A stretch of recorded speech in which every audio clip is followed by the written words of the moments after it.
Allô?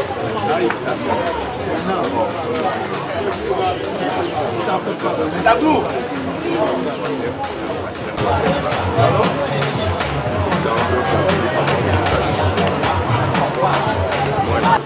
Avec le billet. J'ai vu que la billet était bonne. Ah. Allez monter.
Vous savez, la coordination des jeunes des AKB, c'est une coordination qui se situe complètement sur les deux arrondissements, le 3e et le 4e. Nous avons des jeunes au 3e et nous avons aussi des jeunes au 4e arrondissement. Donc ce matin, nous sommes venus pour l'enrôlement de tous les jeunes du 4e arrondissement sur les listes électorales, des jeunes qui sont au sein de la coordination, qui font partie de certains secteurs de notre association, qui sont dans le 4e arrondissement.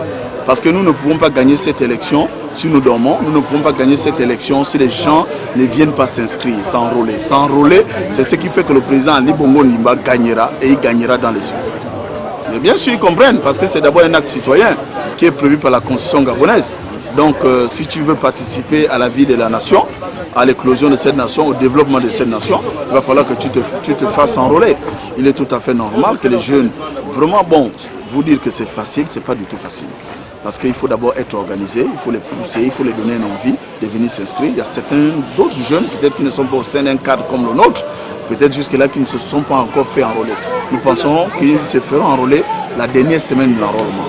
Et jusque-là, nous galvanisons nos troupes. Tous les jeunes que nous avons ici au niveau du 3e, au niveau du 4e, nous avons pu inscrire près de 700 jeunes. Pour aujourd'hui, nous avons inscrit près de 600 et dans la semaine, nous avons fait 700 jeunes au niveau du 4e arrondissement. Le message spécial que je peux lancer à l'endroit des jeunes, c'est de leur dire que cette élection est capitale pour nous. Parce que nous avons rendez-vous avec l'histoire. Et l'histoire, ça c'est notre nation, elle nous appartient. Nous sommes d'une génération qui est après celle du président Ali Bongo Ondimba. Donc nous sommes les responsables de cette nation demain. Nous ne pouvons pas aujourd'hui écouter les sirènes, les gens qui nous disent que le pays est en problème. Nous disons, est-ce que c'est parce que leurs poches sont en problème ou parce que le pays est en problème? Premier point. Et nous disons à ces gens-là, est-ce qu'ils peuvent nous montrer où ils sont allés dans un quartier sous-intégré faire une causerie avant 2009? Hein? Nous ne les connaissons pas. Ali Bongo Ondimba, nous le connaissons. Nous l'avons vu dans les quartiers sous-intégrés malgré sa position sociale. Et aujourd'hui, le président de la République, en accédant à la magistrature suprême, il nous donne la possibilité d'occuper des fonctions à la hauteur de 30%. C'est une aubaine pour les jeunes. Et nous avons vu tellement de choses qui ont été faites. On ne peut pas dire que tout a été fait, mais il y a beaucoup de choses qui restent à faire. Mais nous avons déjà vu le bout du tunnel avec le président Ali Bongo Ondimba. Le message que nous disons aux jeunes, c'est d'être serein, de ne pas écouter les sons de sirènes, de ne pas écouter l'invective et de participer, de contribuer véritablement au développement de cette nation, comme nous l'accorde le chef de l'État, son Excellence Ali Bongo Ondimba. Effectivement, ça c'est vraiment un problème très récurrent. Parce que nous avons des jeunes qui ont un problème de documents, ils ont des actes de naissance qui ne sont pas légalisés, seuls on peut les légaliser. Il y a d'autres qui ont des actes de naissance où il n'y a pas de juge, il y a d'autres qui ont des actes de naissance, il y a d'autres qui n'ont pas de carte. Donc nous avons une base de données bien précise où lorsqu'on enrôle quelqu'un avec l'acte de naissance, il va falloir qu'il devienne un votant. Pour être un votant, il va falloir qu'il ait une carte nationale. Donc après la phase d'enrôlement, nous allons passer à identifier tous ceux qui n'ont pas de carte, afin qu'ils fassent leur carte progressivement jusqu'en août et obtenir une carte pour pouvoir participer à l'élection. Donc c'est un travail de longue haleine, ce n'est pas un travail d'aujourd'hui pour s'arrêter aujourd'hui, c'est un travail de longue haleine dans le suivi de l'électeur et pour pouvoir que chaque personne qui s'est enrôlée aujourd'hui puisse avoir une carte nationale pour voter en août. Donc c'est un travail de longue haleine.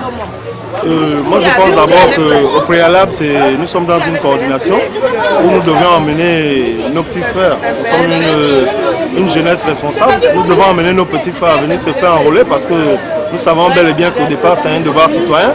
Et puis je pense que nous allons aux élections présidentielles en août.